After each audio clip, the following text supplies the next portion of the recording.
Another thing we should talk about when we talk about how you own oil and gas in the ground is that there are two sort of similar but theoretically different ideas about how people own oil and gas in the ground. And they might seem like a distinction without a difference. It may seem that they're very similar, but for a couple points in our class over the entire course of the semester, it will become important which of these theories of ownership you use. Now, the first theory of ownership is the one that's used in Texas. You can find, again, these theories of ownership at page 58 in your book. So the first is this idea that we use in Texas, which is that you own the oil in place in the ground. So you own the oil and gas that's underneath the surface of your property, and that's followed here in Texas, but also in Colorado, New Mexico, Michigan, and North Dakota. And we know that New Mexico and North Dakota are now our second and third biggest oil producers. So that's a very important theory, that you own the oil and gas in the ground.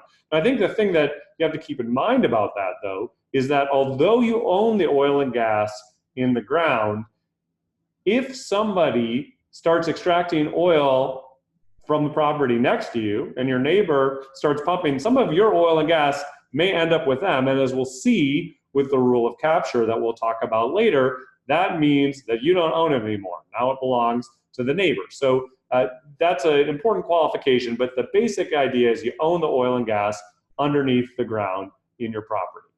So that it's a property right. Creating a mineral estate is just part of your mineral estate in land. Now, the other big theory of ownership is called the non-ownership theory, and that's a misnomer. It doesn't really mean non-ownership. It just means you don't necessarily own the oil and gas in place.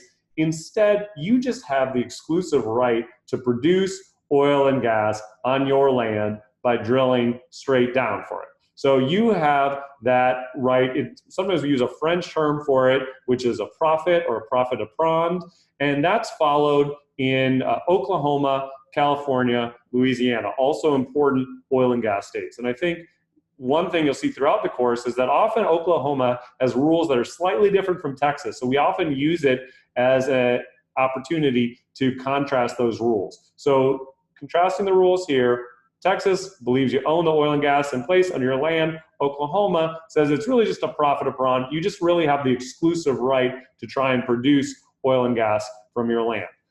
The thing that is the same about both of these theories is that you have a property right. So one is a property right to the oil and gas in place. That's what we call the ownership theory. And the other is a property right to produce oil and gas from that surface. That's a profit à prendre. Because they're property, that means it's conveyances and not contract. So just as you would need a deed or transfer a house, similarly, it's not a contractual right. It's not just a contractual right to money. It is a right to property.